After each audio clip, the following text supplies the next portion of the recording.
conspiracy theories, the paranormal, UFOs, aliens, and all things strange and unusual.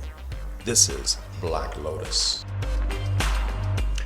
So last week, as I mentioned on our previous podcast, the Discovery Channel had their annual Shark Week. It was 30 years, dude, that they've been doing this. Long 30 time. yees. I love Shark Week. I don't think I've ever watched it except for here.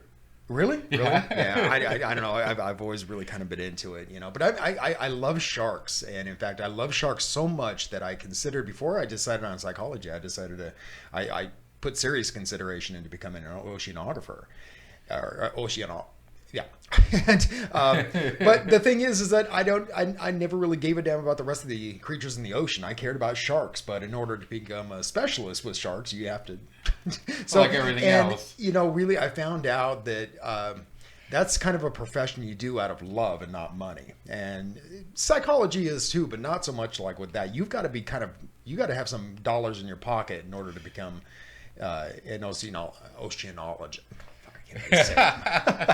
But yeah, so I mean, because the funding and the research is a lot of it comes out of your own pocket, you know? Right? And so yeah, unless you get funded by somebody, you have to be lucky for that. Yeah, which is the case with I think a lot of sciences today, actually. But so I really considered it, but then I decided against it and thought, well, you know, at least I should make a little bit of money if I'm going to go to school. You know?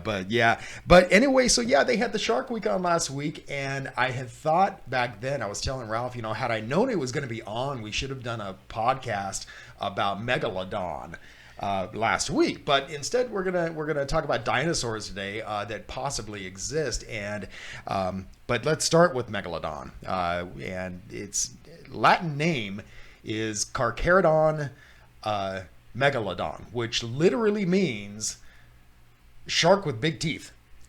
It fits. And it has a big mouth to go with that. Yeah, and they estimate that these things were about 60 feet long. They were huge. They were monsters. They were the size of like school buses. And the only reason we think that they were that big is because the only fossilized records that we have of these things are the teeth. We don't even have the jaws anymore, because I mean, you know, sharks, it's all cartilage, and even around, you know, the jaws around the teeth, even though that's harder cartilage. Yeah, there's very few jaw bones that they actually have left. I mean, considering the fact that, I mean, they're thought to have gone extinct, you know, roughly 2.6 million years ago, none of the cartilage would have survived. But the teeth, sharks' teeth in particular, apparently, are harder than most other fossilized bones. And so even if when they found the teeth from the Megalodon underwater, the salt water hasn't really eroded them away so much. Now, a lot of these teeth have been found on land where the ocean used to be. But, you know, but yeah, there are people that still claim that they see this thing, you know, roaming around in the seas. Well, Discovery had a whole documentary on it. Yeah.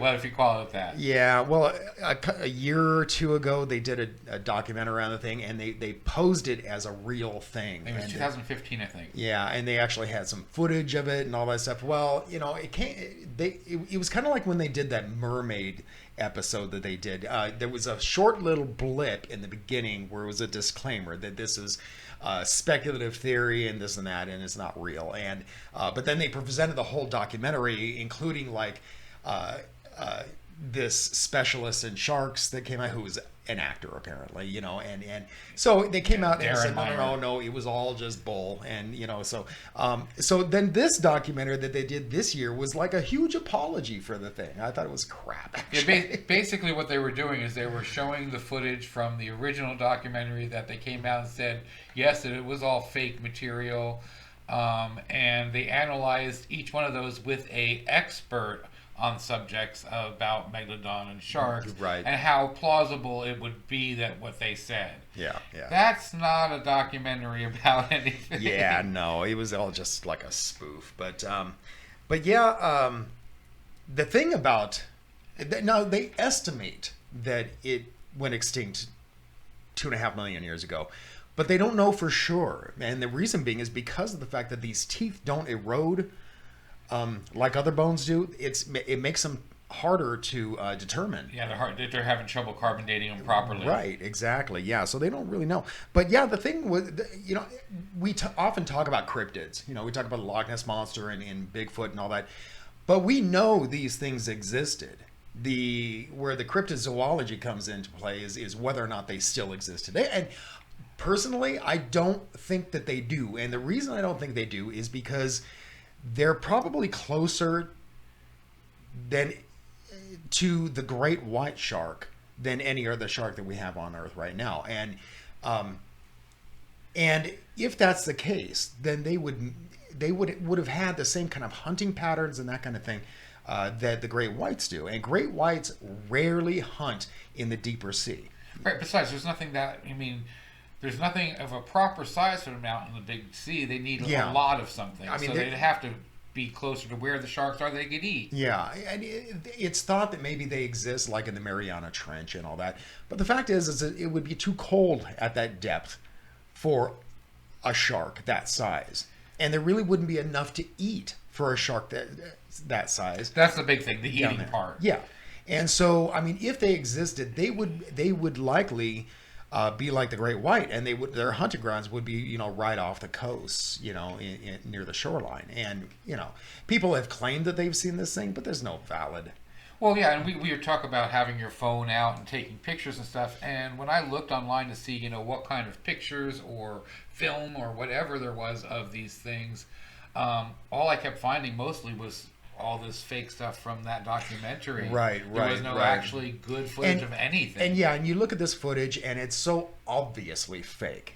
I mean, and so I don't know. I think there's more evidence out there for Bigfoot than there is for a megalodon. I have to agree with you. I think this one's basically a bust. It really is. I think so. I think we would know if there was something that enormous still out in the ocean. Yes, things that enormous could still be in the ocean, actually in the deep depths and stuff, but not a megalodon. Well, do you remember that author Zane Grey? Remember from way back when? He was a Western author. Okay. And anyway, he claims to have seen one.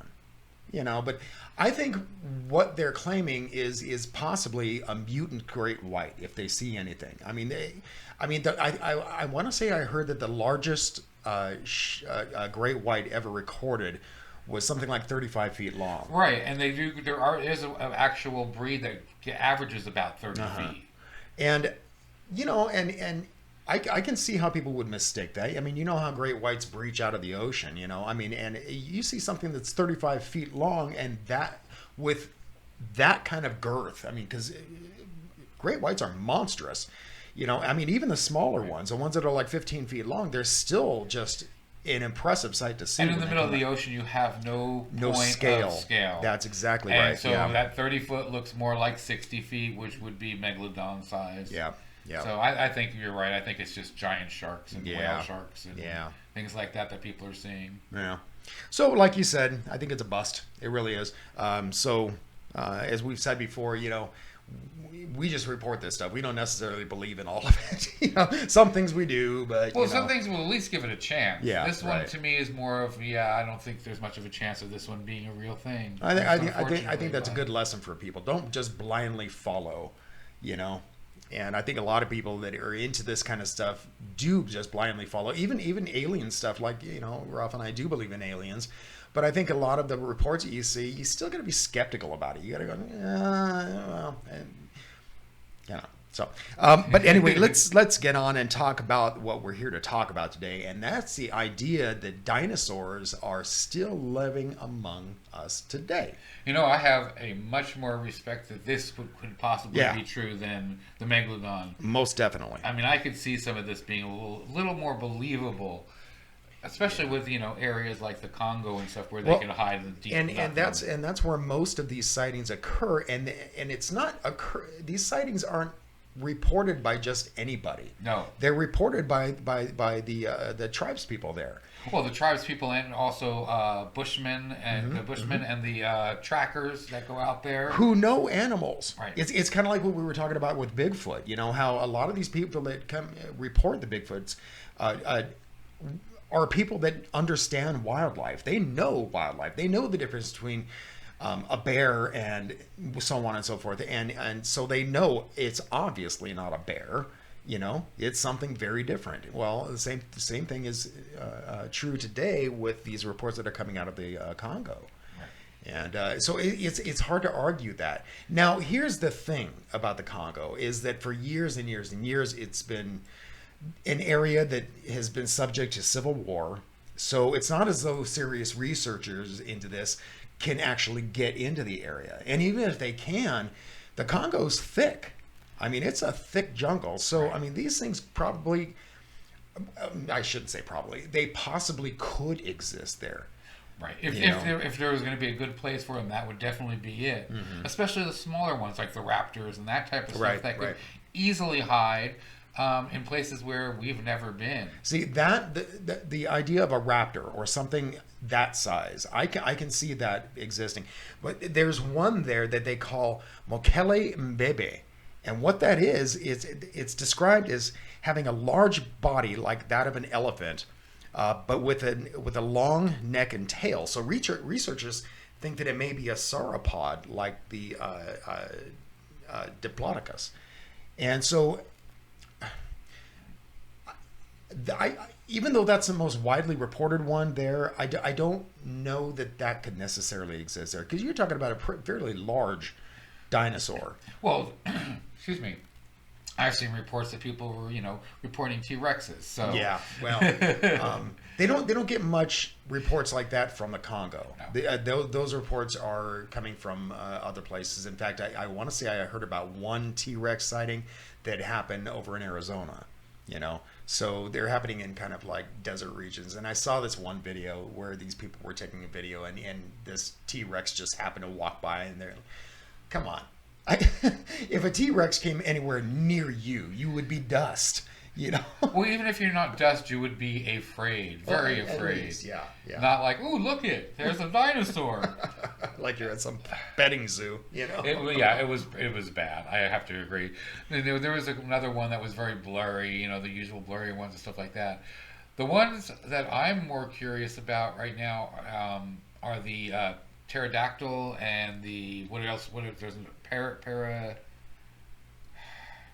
there's the winged dinosaurs. Okay, basically. Yeah. There's been several sightings of those all over the place. In fact, really? 33 states there's been sightings of those. Well, and that breaches into the idea that the old myth, the Native American myth about the Thunderbirds, and they think that possibly has something to do with it, from what I understand. Right. They've said they've been seeing these things for thousands of years. Yeah. So yeah. And speaking of Arizona, I want to say a lot of those reports come out of Arizona, kind of in the valleys and stuff. Well, in the Four Corners, where the Four Corners meets, there's a lot of them in that area in particular. Yeah. And I mean, I can see, as vast as the deserts are, with the different in the cave systems here, I can see that could possibly happen. A T-Rex, not so much. But even a bird-like creature, why haven't we found a body? That's the always thing I wonder. That's always the question. Yes, it's a desert, but still, I mean, if we're seeing them flying over, if people have seen them, then why hasn't, with a million of people that ride through the desert, fly over the desert, et cetera, how come we have not found a body? Exactly. Yet? And again, like I said, in the Congo, that's why I could see that it could possibly happen in the Congo, because again, the Congo's jungle is so thick, and not a lot of exploration has gone through there, especially recently, with all the strife that they've had there. So yeah, I mean, I kind of see that. They also have, and because I love this name, Mbilu. And that apparently is a large dinosaur with jagged plates on its back. And so it's thought to be a Stegosaurus. Interesting. And that comes out of the Congo as well. And but I mean, look, the fact of the matter is that they went extinct how many millions of years ago? And we have fossils on record, but really, no animal past or larger than a few pounds made it to the end of the Cretaceous period. And that's because meteors tend to have that kind of effect on living things. You know what I mean? Right. What I'm curious about is that like there are other animals that we thought to be extinct, and boom, here they are. We found them again. Right. That fish is a famous Right. one. And there's been other ones also. But here's the theory behind that: is that fish made it through simply because of the fact that it dwells in the ocean. Now, all land animals, they say, just went extinct. Again, anything past or larger than a few pounds. So that's not to say that a dinosaur couldn't have existed past the devastation, because there were dinosaurs. There were only a few pounds. Now, I can see that they would have, and maybe possibly they could have evolved since then and become larger. That's what I was going to say. I think, because they say birds were dinosaurs. So dinosaurs couldn't really have gone totally extinct if we have birds. Well, that's under the theory that, it's kind of like when people say, well, how is it that human beings originated as monkeys and we still have monkeys? I mean, we still had birds back then during the dinosaur periods, but other creatures like the smaller dinosaurs, they're thinking that they had evolved into right. A lot of times they even think that they might have had feathers. There was one they actually found a discovery of and I don't remember what the name of it was, but it was one of those small raptor-sized type animals. Right, the raptors. And they actually found it with feather prints on its body and the things, and that's just amazing to me to think, wow, we've been thinking about these things all wrong all our lives. Yeah. And that theory, I mean, at first they thought it was a crackpot theory that dinosaurs evolved into birds. And now it's a commonly held theory among paleontologists.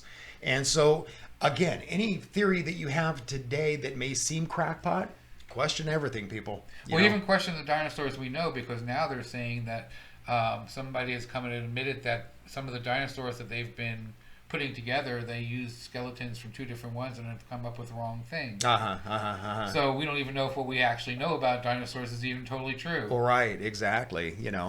But yeah, I don't know. Again, like you said, I think that holds more water. That whole idea that dinosaurs are existing in the Congo, that to me holds more water. Not T-Rexes.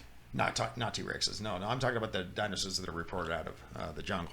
But yeah, I think that holds a lot more water than certainly the Megalodon. I can't. Was that a joke?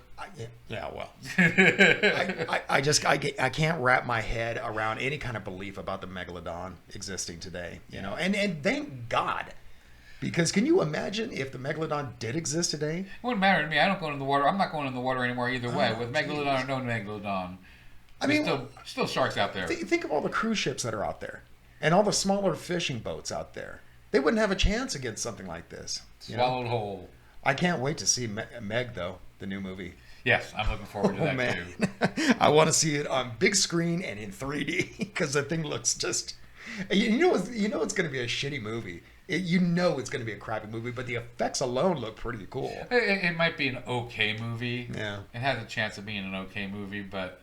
Yeah, I'm not expecting an Oscar winner. Yeah, it's like Jurassic Park. They're just fun. You had recently gone to watch the new Jurassic Park, and my wife and I went and saw it last week. And again, it's typical Jurassic Park. You don't expect great film making out of that, but it's fun to watch. It's very entertaining, and very fun. Great effects, awesome effects in this one. Actually, it was really decent. But yeah, I can't wait to see Meg. But so I mean, again, I have this huge interest in sharks. I just have no belief that the Megalodon exists today. Yeah. Anyway, so we're going to be back next time. We're going to be talking about chemtrails, and that's one of those things. I really got to look more into it, because I'm at the point now where I can see how I have a little belief in it, because of my experience here in Vegas and watching it, and even in Florida, and seeing how it changes the pattern when you see these things, and the next thing you know, the entire sky is cloudy. So I have some belief in it, but on the other hand, I'm thinking, nah, I don't know. And but anyway, we'll get more into that next time. But you want to wrap it up? All right. So don't forget to like, follow, subscribe. We're also on Facebook and Twitter. And we're on Facebook a whole lot. So definitely, if you really want to be in contact with us, Facebook is the way to go through our page there. We also have a merch page with some pretty cool looking swag with our logo on it, on all the stuff. And we have like t-shirts and hoodies and notebooks and phone cases and I don't know, just a whole bunch of stuff. And that's over at TeePublic, and I'll drop a link for that in the description below. Another link I'm going to drop for you is we are looking for people to interview who have had paranormal experiences, whether those paranormal experiences would be ghosts or UFOs or alien contact, Bigfoot experiences, anything weird that you have experienced. And if you'd like to be on the show, I'm going to drop a link, and what you do, click on that link, go to a form, and it's going to ask you for your name, your email address, and the description of what you want to talk about, and we will most definitely get you on the show. We have one person that I personally know who's coming up on the show next week, and her name is Susan, and she had a UFO experience, and she's going to be on the show with us talking about that. But aside from that, we don't really have anybody lined up. So if you have an experience, and please, serious inquirers only, click on that link, and we'll get you set up for a recording time. So, but anyway, until next time, keep thinking and question everything. Hey, don't forget to like and subscribe and click that little bell so you can get a reminder every time we upload a new episode.